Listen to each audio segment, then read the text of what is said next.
አየው መንገድ ዳር በምሰራባት ቆሎና ሚዛን ወሰዱብኝ።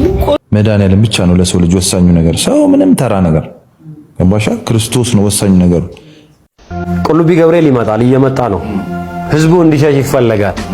እኛ ደግሞ ተነጥፈን ነው ነገም ከዛ የተሻለ በፊት ከምናደርገው በላይ ልባችን ንጹህ ስለሆነ አንድም ሳንሸማቀቅ ከበለጠ ድንኳን ተክለን ህዝብ አውጥተን ሴርሞኒ አርግተን የሚመጡ የቁልቢ ገብርኤል ማህበረሰብን በሁለት እጅ እንዘረጋለን። ሰላም ውድ የተከበራችሁና የተወደዳችሁ የቻናላችን ቤተሰቦች እንዴት ናችሁልኝ? ሰሞነኛ ወቅታዊ አነጋጋሪ የሆነ ጉዳዮችን ይዤላችሁ ቀርቤያለሁ። ታዲያ ቤተሰቦች ለቻናላችን አዲስ ከሆናችሁ ቻናላችንን ሰብስክራይብ፣ ቪዲዮቻችንን ደግሞ ላይክ ያደርጋችሁ አብሮነታችሁን አሳዩን። ወደ ቪዲዮቹ ቴምር ፕሮፐርቲስ አድማሱን ማስፋቱን ቀጥሎ የተጠፋፋ ሰው ያለ ቀጠሮ ይገናኝባታል በምትባለው መገናኛ አዲስ ሳይት አውጥቷል። ዲያስፖራ አደባባይ አካባቢ ከስቱዲዮ እስከ ባለ 3 መኝታ አፓርታማ ከ32 እስከ 154 ካሬ በ35 በመቶ ቅናሽ በ40/60 እና 20/80 አከፋፈል በማይታለፍ እድል ይዘንላችሁ መጥተናል። 40% ከፍላችሁ ቀሪውን 60 በመቶ ቤታችሁን ስትረከቡ 20 በመቶ ቅድመ ክፍያ አማራጭን ከፈለጉ ደግሞ በ16 ዙር የሚከፈል። ቴምር ፕሮፐርቲስ በሳር ቤት አደባባይና ቡልጋሪያ አፍሪካ ህብረት አጠገብ ግንባታ የጀመረባቸው ሳይቶች ላይ በልዩ ቅናሽ ቤቶችና ሱቆችን እየሸጠ ነው። አዋሬና ገላን ላይም አለን። በፈለጉት አቅጣጫ በፈቀዱት ዋጋና ያከፋፈል ስርዓት የህልሞን ማረፊያ ከቴምር ያገኛሉ። ነገውን ለማሳመር ዛሬውን ወስኑ። ለበለጠ መረጃ በ0924 47 9891 ይደውሉልን።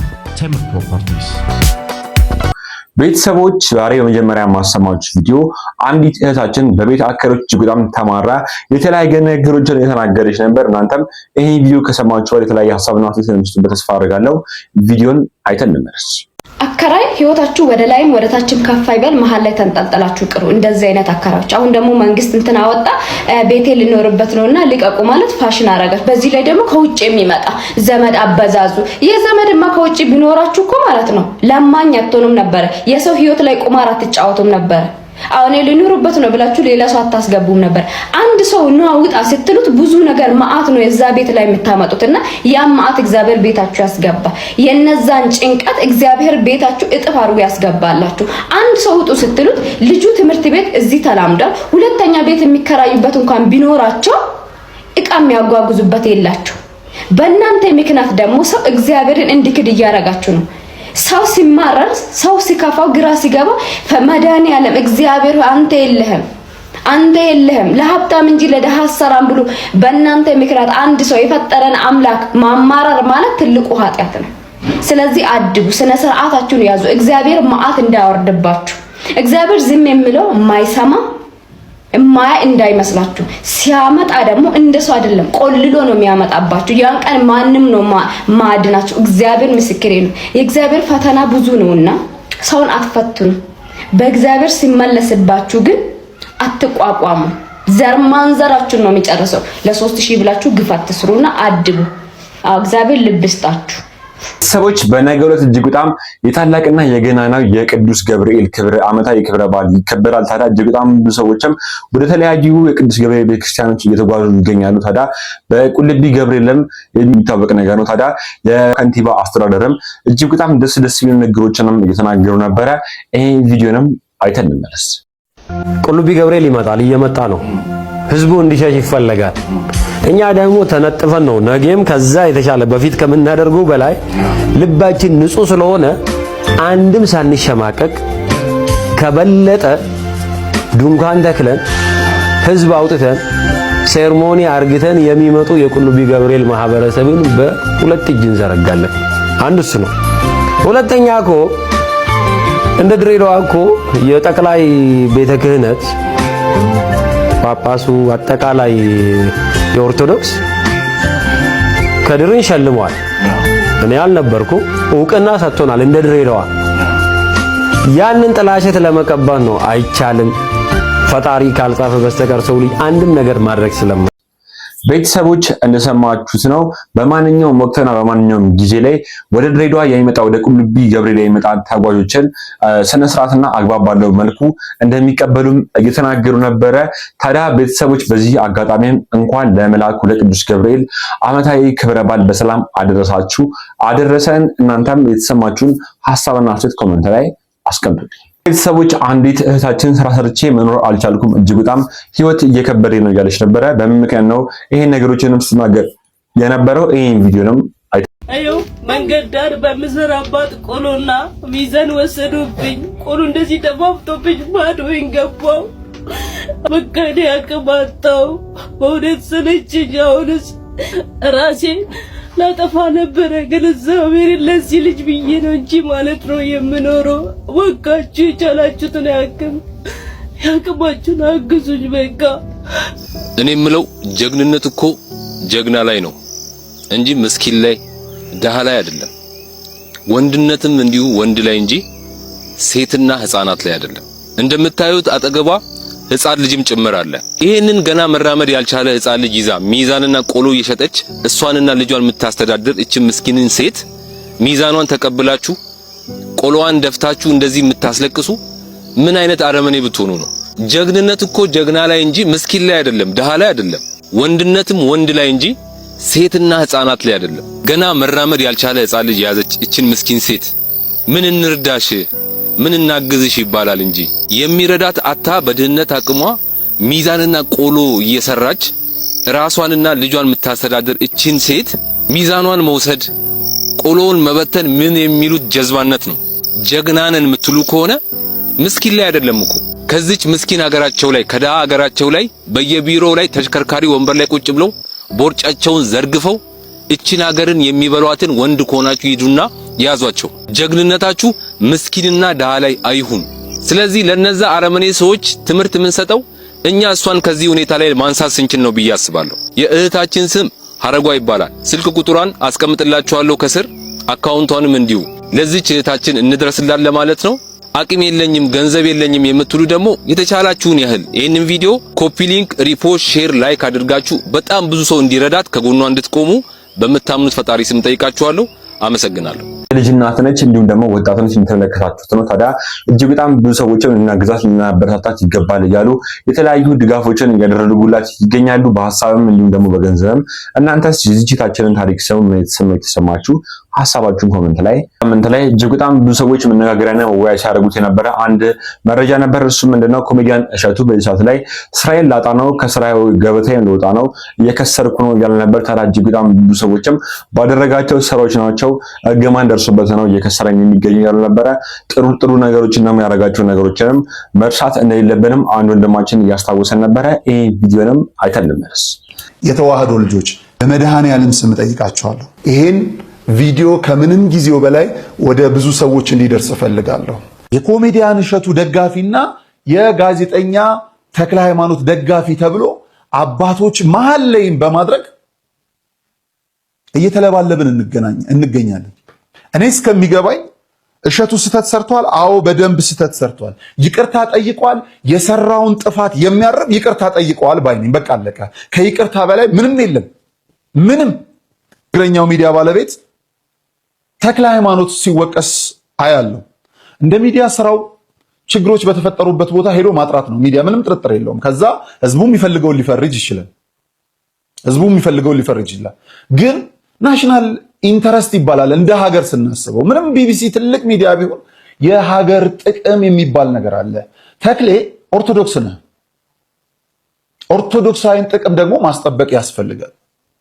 የጋዜጠኝነት ሙያው እንዳለ ሆኖ እንጀራ የሚበላበት ህዝብ ሊያየው የሚገባ ወደ ሚዲያ ቢወጣ ገበያ ሊሆን የሚችል ሐሳብ እንዳለ ሆኖ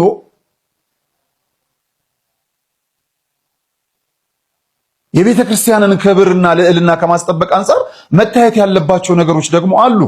በሲኖዶስ ታይቶ ያልተፈታን ጉዳይ ወደ ምዕመን መጥቶ ከግል ውርወራና ስድብ ላልተገባ ግምትና ንትርክ ከመውጣት ባለፈ ምዕመን ይፈቷል የሚል ሐሳብ የለኝም። ሰይጣን በብዙ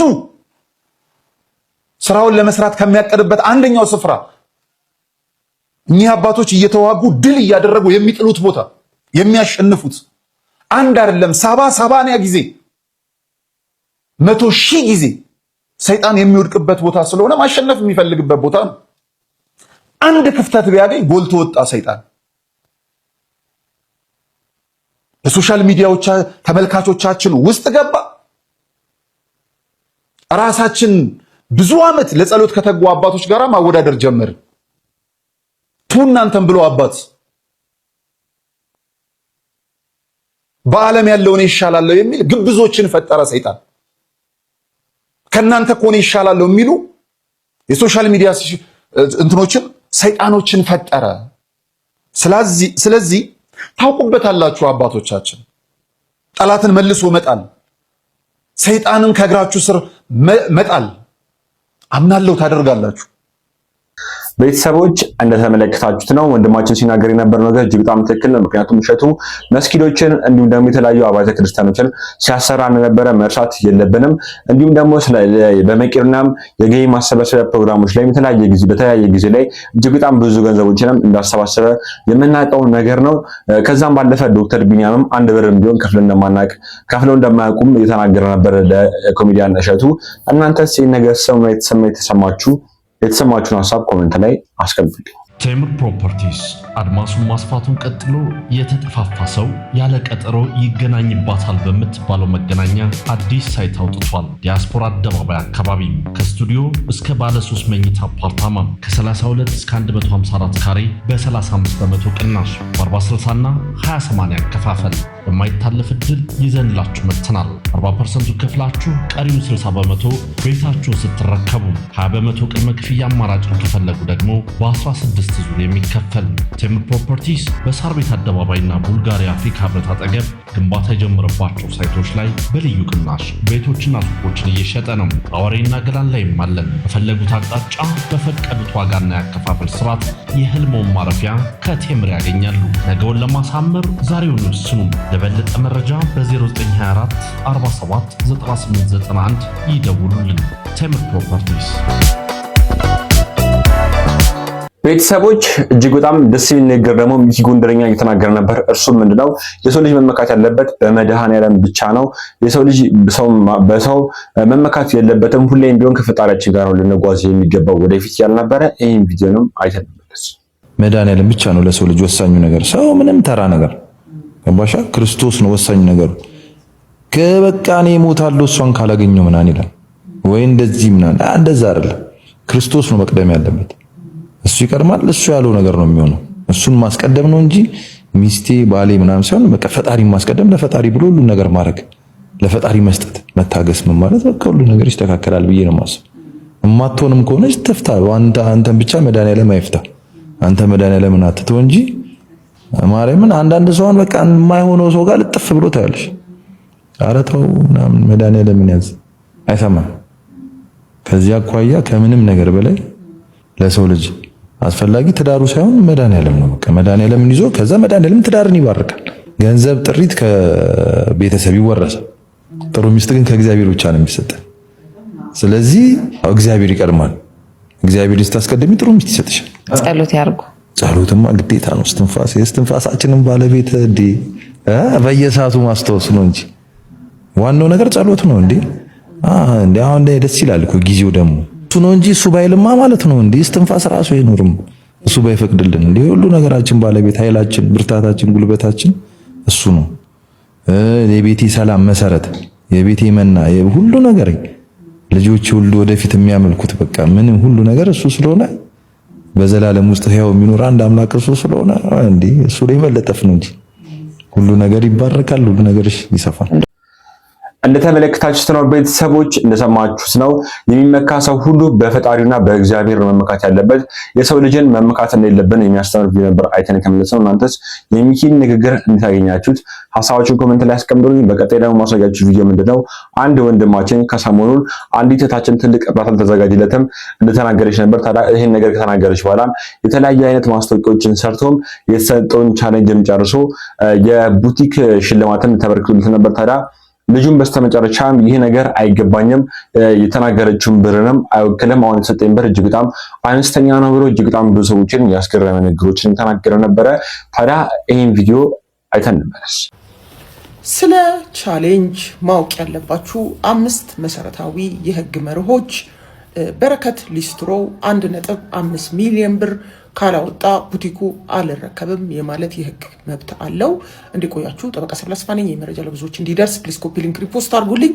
እንግዲህ በዚህ ጉዳይ ላይ መመለስ ያስፈልገኝ የባሰ ሌሎች ኮንቴንቶች እየተሰሩ በሄዱ ቁጥር ጥያቄዎቹ ኮንፊውዥኑ እየጨመረ ስለሄደ ነው። ከዚህ ጋር በተገናኘ መታወቅ ያለበት እኔ በተለይ ህሊና አያሌው በጣም ጠንካራ ከማደንቃቸው ወጣቶች አንዷ ናት። ምንም አይነት ፐርሰናል ጉዳይ የለኝም ከማንም ጋር። እንደ ሌሎቹ ጉዳዮች ሜንሽን ታደርጉኛላችሁ፣ ህጉን ነው ማነሳው ማለት ነው። በዚህ መልኩ እንድትረዱ ነው። ህጉ ምንድን ነው የሚለው በምናይበት ሰዓት 2 አይነት ቻሌንጆች አሉ። አንደኛው በቀጥታ ለምሳሌ መንሱር ለናሁም ፎንቴ የሰጠውን አይታችኋል አይደለም? አካውንቱን ይህንን ያህል ካሳደገ ይህንን ያህል እከፍላለሁ ካለ ይሄ በቀጥታ በናሁምና በመንሱር መካከል የውል ግንኙነት ሊባል ይችላል። የሜሪ ቦንዳንና ግን የበረከት ሊስትሮን በመናይበት ሰዓት ኦፈር የተደረገው ቻሌንጁ ለሁሉም ሰው ነው። ይህንን በ100,000 አካውንቱን ማሳደግ የቻለ ማንኛውም ሰው ቡቲኩን ይወስዳል የሚል ፐብሊክ ፕሮሚስ ነው የተሰጠው። በዛ መሰረት በርካታ ወጣቶች እንደምታውቁ ሲሞክሩት ነበር ለማሳካት። በረከት ሊስትሮ ቀድሞ አሳካው። ስለሆነም ይሄ ፐብሊክ ፕሮሚስ ነው። ለዚህ ጉዳይ አግባብነት ያለው የፍትሐ ብሔር ሕጋችን አንቀጽ 1689 ነው። እሱ አይደለም የውል ግንኙነት ነው የሚለው ሙሉ ለሙሉ እየተሳሳተ ጉዳዩን በአግባቡ ባለመረዳት እንደው ሰውን ተሳሳቱ ለማለት ከመሩጥ የመጣ ነው ማለት ነው። ሌላው መታወቅ ያለበት ነገር ቻሌንጅን አስመልክቶ አስቀድማችሁ መምረጥ ትችላላችሁ። ለአንድ ሰው ቻሌንጁን ሰጣችሁ ያ ምን አይነት አድቫንቴጅ ይሰጣችኋል? ኮንዲሽኑን አስቀድማችሁ በውል ገልጻችሁ በዛ መሰረት ሁኔታው ሲሟላ ብቻ እድሉን ለመስጠት ያመቻችኋል ማለት ነው። ያ ካልሆነ ግን አስቀድሞ በገለጻችሁት በዚህ በተያዘው ጉዳይ ሜሪ ቦንዳ 1.5 ሚሊዮን ብር ዋጋ ያለው ቡቲክ እሰጣለሁ ብላለች። ይህንን ባለችው መሰረት ልጁ ቅድመ ሁኔታውን ስላሟላ 1.5 ሚሊዮን ዋጋ የሌለው ቡቲክ አልረከብም የማለት መብት ይሰጠዋል። ይህን የሚሰጠው የፍትሐ ብሔር ሕጉ 1689 እና በቀደመው ኮንቴንቴ ላይ በጠቀስኩት ሰበር ውሳኔ መነሻነት ነው። ነገር ግን እየተነሳ ያለው ቡቲኩ ግምቱ ልብሱ ብቻ አይደለም፣ መልካም ስሙም ደንበኞቹም ነው። ልክ ነው። ይሄን መከራከሪያ ግን ማንሳትና ማስረዳት ያለባት ሜሪ ቦንዳ ናት እንጂ በረከት ሊስትሮ አይደለም። ሲጀመር ላይቭ ላይ አይታችሁታል። ሀቡ ላይ የተነሳው ነገር ምንድን ነው? እኛ ወጪ መሸፈን ስላለብን ልብሱን ሲሸጠው ነበር ነው እንጂ ያሉት። እንደውም ኮንዲሽኑን እንዳይሟላ ማድረጋቸውን ነው እንጂ የገለጹት። አይ አሁን ባለበት ሁኔታም 1.5 ሚሊዮን ብር ያወጣል የሚል ነጥብ አልተነሳም።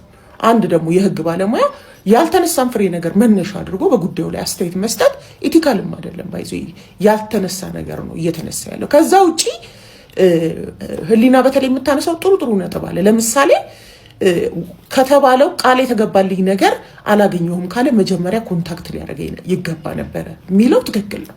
እዚህ ጋር ምንድነው ሁላችንም ማህበራዊ ሚዲያ ላይ በቃ ራሳችንን እነኚህ ልጆች አሁን ህሊናም የሚሞክሩ ልጆች ናቸው። የማደግ ተስፋ ያላቸው ሌሎችን የመደገፍ ነው እንትናቸውና ጉዳዩ ወደ ህዝብ ከመምጣቱ በፊት መነጋገር ነበረብን የሚለው ትክክል ነው። በሌላ መልኩ ግን አሁን አስቀድሞ ለምሳሌ አሸናፊነቱ ከተገለጸ በኋላ ልጁ በአግባቡ ቢሄቭ አላደረገም፣ ለፐብሊክ ስማችንን አጥፍቷል በሚል ቻሌንጁን መሰረዝ ይቻላል የሚለው አይቻልም። በግልጽ አስቀድሞ ሌላ ሰው በሰራው ቪዲዮ እንደታየው ቻሌንጁን አሸንፏል ብላ ዲክሌር አድርጋለች ብቻ ሳይሆን ቅድመ ሁኔታውን አሟልቷል ልጁ። ያ ከሆነ በኋላ አስቀድሞ ቻሌንጁ ሲሰጥ ባልተገለጸ ቅድመ ሁኔታ ይህንን ነገር መሰረዝ አይቻልም። ስለሆነ መረዳት ያለባችሁ ነገር ምንድነው? አስቀድማችሁ ወይ ቻሌንጁን ለአንድ ሰው አድርጋችሁ ቅድመ ሁኔታዎችን አስቀምጣችሁ መሄድ ነው እንጂ ከዛ ውጪ 1.5 ሚሊዮን ብር ዋጋ ከሌለው አልረከብም የማለት መብት አለው። ጠንካራ ነጥቦች ያሉት በረከት ሊስትሮ። ይሄ ደግሞ ከፍትሐ ብሔር ሕጉ 1689 የሚመነጭ ነው። ስህተቱ ያለው በሌላኛው የህግ ባለሙያ በኩል ነው እንጂ በእኔ በኩል አይደለም። ለማናቸው የኔ ኦፒኒየን እያለን ሀሳብ ብንሰጥ ጥሩ ነው። ሌላ ሰው ተዘጋጅቶ የሚሰራው ነገር ላይ ድንገት እየተነሳን ኦቶሪቴቲቭ ራሳችንን እንደሰበር እያደረግን የምንሰጠው አስተያየት ለውይይት የማይጋብዝና ምንም ኮንስትራክቲቭ አይደለም እውነቱን ለመናገርና ለማናቸውም ይሄ ነው ፖይንቱ። መሰል ጠቃሚ መረጃዎችን ታገኙና አካውንቴን ይከታተሉ። አመሰግናለሁ። ቤተሰቦች እንደተመለከታችሁት ነው የተለያዩ የህግ ጠበቆች እንዲሁም ደግሞ የተለያዩ ሰዎችም በዚህ ልጅ ጉዳይ ሀሳብና አስተያየት እየሰጡ ነበረ።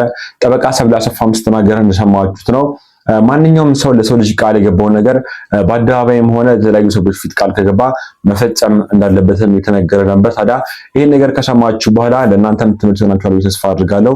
በሰዎች ፊት ቃል ከገባችሁ በህግ እንደሚያስጠይቃችሁ የተነገረ ነበር። እናንተስ ምን ትላላችሁ?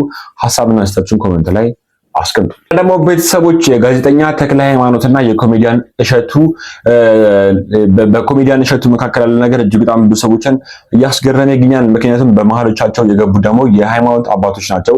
በዋልድባ ገዳም የሚገኙ አባቶች በሁለቱ ጋዜጠኞች መካከል ገብተው ይቅርታ ከተባባሉ በኋላ በሌላ ጊዜ ደግሞ ጋዜጠኛ ተክለ ሃይማኖት ዋልድባ ገዳም ድረስ በመገኘት ኮሜዲያን እሸቱ ላይ የተለያየ ነገሮችን እንዲናገሩ አባቶችን ኢንተርቪው እያደረገ ነበር። ታዲያ በጣም ብዙ ሰዎችም ለምንድነው የሃይማኖት አባቶች እንደዚህ የሚያደርጉት? የሃይማኖት አባቶች እኮ ይቅር መባባል ነበር ለኛ ሊያስተምሩ ነው የሚገባው። ይሄ ነገር ጥላቻና ስር የሚሰድ ነገርን እያሳየን ይገኛል። ይቅር ልንባባል ይገባል እየተባለ ይሄ ነገር ደግሞ እንደዚህ ሰዎች ይናገሩበት የበቃውም የሃይማኖት አባቶች በተለያየ ጊዜ ጋዜጠኛ ተክለ ሃይማኖት ጋር በመሄድ የኮሜዲያን እሸቱን ስም በማንሳት ኮሜዲያን እሸቱም ስቱዲዮ ድረስ ጠርቷቸው ይቅርታ እንደረገላቸው ይታወቃል። በስተመጨረሻም ግን በገዳሙ የሚገኙ አባቶች የተለያዩ ነገሮችንም እየተናገሩ ነበረ። ህዝቡ ደግሞ ይሄ ነገር አልተስማማበትም ነበር። እናንተስ ምን ትላላችሁ? ሐሳባችሁ ኮሜንት ላይ አስቀምጡ። ሌላ ደግሞ ቤተሰቦች እስኪ ደግሞ ሰሞኑን እጅግ በጣም ብዙ ሰዎችን ሲያስገርም የነበረ ቅዳሜን ከሰዓት ላይ የቀረበ አንድ ፕሮግራም ነበረ። ይሄን ቪዲዮ አይተን እንመለስ። ግን መናፈቅ ከባድ ነው በጣም እውነት የሚያይ ነበረ የሚመስለኝ ማለት ነው። ሳይመጣ ሲቀር ግን እንዲህ የምር ልጅ ጠፍቶ ነው እንዲያልኩኝ ማለት ነው። ሁሌ ቤት ነበረ የሚጠብቀኝ ማለት ነው። ልጄ ተመስገን ንጉሴ ሙሉነህ ይባላል። የጠፋው በ2007 ዓመተ ምህረት ነው። ፖሊቴክኒክ ኮሌጅ ተማሪ ነበር። አጠፋፉ በትክክል ምክንያቱን እንኳን ባላቀው በዛን ጊዜ የመጣለት የትምህርት ውጤት ደስተኛ አልነበረምና ምናልባት በዛ ተጨናንቆ ይሆናል የሚል ግምት ነው ያለኝ። ኤልዳና ስለ ወንድምሽ እስኪ የምታስታውሽው ነገር? ከትምህርት ቤት ነበር የመጣሁት የዛን ቀን ማለት ነው። ሁሌ ቤት ነበረ የሚጠብቀኝ ማለት ነው። 3ኛ ክፍል ነበርኩኝ የዛኔ። አልመጣም። የዛን ሰሞን ተጨናንቆ ነበረና እቤት ነበረ የሚውለው። መጣች ማሚ ከስራ ምናምን መሸ ማለት ነው። ከዛ እያወራን ምን ወንድምሽ አመሸ ምናምን እያለች ነበረ። በርዷት ጋውን አምጪልኝ ከመኝታ ቤት አለችኝ። ገባውና ጋውኑን ላነሳው ስል ወረቀት አለ ማለት ነው። ከዛ ወረቀቱ እማ ሄጃለሁ የት እንደሚሄድ ግን አላቅም እንዳፈልጉኝ ተመስገን ንጉሴ ነበር የሚለው ማለት ነው ወረቀቱ። በቃ የሆነ እንጃ እሱ ነበር የሚያስረዳኝ ምናምን። 4 ወንድሞች አሉኝ በእርግጥ እሱ 4ኛው ነው። ግን መናፈቅ ከባድ ነው በጣም እውነት የሚያይ ነበር የሚመስለኝ ማለት ነው። ሳይመጣ ሲቀር ግን እንዲህ የምር ልጅ ጠፍቶ ነው እንዲያልኩኝ ማለት ነው። እና ባይጨክንና ቢመጣ በጣም ደስ ይለኛል። ቤተሰቦች እንደሰማችሁት እንዳያችሁት ነው። እጅግ በጣም ብዙ ሰዎችን ሲያስገርም የነበረ ቪዲዮ ነው። በስተመጨረሻ ማሰማችሁ ቪዲዮ ምንድነው? አርቲስት ጎሳዬ ተስፋዬ ባሳለፍነው ሳምንት ላይ በዊልቸር እየተንቀሳቀሰ ጉዳት እንዳጋጠመውም እየተነገረ ነበረ። ሰይፉም ይሄን ነገር ለማጣራት ሄዶ ጉዳቱ ቀለል ያለ ነው፣ መራመድ ስላቃተው ነው በዊልቸር ሲጓዝ የነበረው ያለ ነበረ። ይሄ ቪዲዮን አይተን እንመለስ። ጎሳዬ ተስፋዬ ታሞ ያለ ፎቶ ተለቆ ነበርና ሰይፍሻ እዛው ላፍቶ አካባቢ ያለ ሆስፒታል ውስጥ ከጎሳዬ ጋራ ነው ያለውና ሰይፍሻ ጋራ ደወል አድርገን ጠይቀው ብለናል። እንዴት ዋልክ ሰይፍሻ? እንደምን ዋላችሁ? ሰላም ነው ወይ? ሁሉ ነገር አማን ነው? ሁሉ አማን፣ ፈጣሪ የተመሰገነ ይሁን። ጎስሽ እንግዲህ የሙዚቃ ዝግጅቱን ሊያቀርብ በሄደበት ሲመለስ አመም አድርጎት ተመለሰ የሚል መረጃ ማህበራዊ ሚዲያ ላይ በስፋት እያየን ነበርና ምንድነው? ምን ተፈጠረ? ጎስሽ እንግዲህ ለንደን ላይ የሙዚቃ ስራውን ለማቅረብ ከራሄል ጌቱ ጋር ለንደን ነበረ። እናም እንግዲህ የሙዚቃ ስራውን አቅርቦ ዛሬ መመለስ ነበረበትና ሲመለስ ኤርፖርት ውስጥ ነው እንግዲህ ምንድነው ውሃ ያረጠበው ሴራሚክ የለም ሲቪፕራ የሆነ ነገር በጣም የሚያዳልጥ በቃ ኤርፖርት ውስጥ ነው እንግዲህ የወደቀው። እንግዲህ በእግሩ ላይ ነው ጉዳት የደረሰበት። እናም እንግዲህ ፔንክለር እንደዚህ ያሉ አይደል አንቲፔን ነገሮች የሚወሰዱ እነሱን ወስዶ ነበር እዚህ የደረሰው። እዚህ ከደረሰ በኋላ ያው ያ የህመሙ ስሜት አገረሸበትና ያ እንግዲህ ኤርፖርት ላይ ሲሄድ በሰላም ነበር ስመለስ ታምሜ ብሎ ያንን ፎቶ አጋራ ለአድናቂዎቹ። እና እንግዲህ አሁን ወደ ላፍቶ አካባቢ አንድ ክሊኒክ አለ። እዛ ሕክምናውን ለመከታተል እዛ ነው ያለው። ያን ያህል ትልቅ አደጋ ነው የሚባል አይደለም። ለአድናቂዎቹ እንግዲህ ለወዳጆቹ በአጠቃላይ ደህና ነኝ የሚለውን መልእክት ንገርልኝ ብሎኛል። ቤተሰቦች እንደተመለከታችሁትና ያያችሁት ነው። እናንተም የተሰማችሁን ሐሳብና አስተያየት ኮሜንት ላይ አስቀምጡልን። አርቲስት ጎሳዬ ተስፋዬንም እግዚአብሔር ወደ ቀድሞ ጤንነቱ ይመልስ በሉልኝ። ቴምር ፕሮፐርቲስ አድማሱን ማስፋቱን ቀጥሎ የተጠፋፋ ሰው ያለ ቀጠሮ ይገናኝባታል በምትባለው መገናኛ አዲስ ሳይት አውጥቷል። ዲያስፖራ አደባባይ አካባቢ ከስቱዲዮ እስከ ባለ 3 መኝታ አፓርታማ ከ32 እስከ 154 ካሬ በ35 በመቶ ቅናሽ በ40/60 እና 20/80 አከፋፈል የማይታለፍ እድል ይዘንላችሁ መጥተናል። 40% ከፍላችሁ ቀሪውን 60 በመቶ ቤታችሁን ስትረከቡ 20 በመቶ ቅድመ ክፍያ አማራጭ ከፈለጉ ደግሞ በ16 ዙር የሚከፈል። ቴምር ፕሮፐርቲስ በሳር ቤት አደባባይና ቡልጋሪያ አፍሪካ ህብረት አጠገብ ግንባታ የጀመረባቸው ሳይቶች ላይ በልዩ ቅናሽ ቤቶችና ሱቆችን እየሸጠ ነው። አዋሬና ገላን ላይም አለን። በፈለጉት አቅጣጫ በፈቀዱት ዋጋና ያከፋፈል ስርዓት የህልሞን ማረፊያ ከቴምር ያገኛሉ። ነገውን ለማሳመር ዛሬውን ይወስኑ። ለበለጠ መረጃ በ0924 47 9891 ይደውሉልን። ቴምር ፕሮፐርቲስ። ግን እንደው በኪዳነ ምህረት ነው መላችሁ የሰራ ሰው አይመሰገንም። እሸቱ ተቸገርኩ ለራሱ አይደለም። በነገራችን ላይ ማንም ሰው ለራሱ አያንስም። እሱ ለሚበተናቸው ሰራተኞች ነው የተጨነቀው እንዴ። 150 ሰው የማይሰራውን ስራ ነው እሱ እኮ ሲሰራ የነበረው። የእሸቱ ባለውለታዎች ውለታ የዋለላችሁ የላችሁም እንዴ? በተለይ ለኢትዮጵያ ኦርቶዶክስ እሸቱ የጀርባ አጥንት አልነበረም እንዴ? ብዙ ስራ ነው የሰራው። በእርግጠኝነት መነግራችሁ ኪዳነ ምህረት አትለመነኝ ይነሳል፣ ይስተካከላል። ማንም ወድቆ አይቀርም። እንኳን እሸቱ ነው መላችሁ። ሲቀጥል ባምቢ የምትባይ የእናቴ እርግማን ነው ምናምን የምትዩ እንዴ? የእናትሽ እርግማን የሚደርስ ቢሆን አንቺን ረግመው ያስተካክሉሽም ነበር እንዴ? ምን ሆነሽ ነው አንቺ ደግሞ አትርሱኛልሽ እንዴ?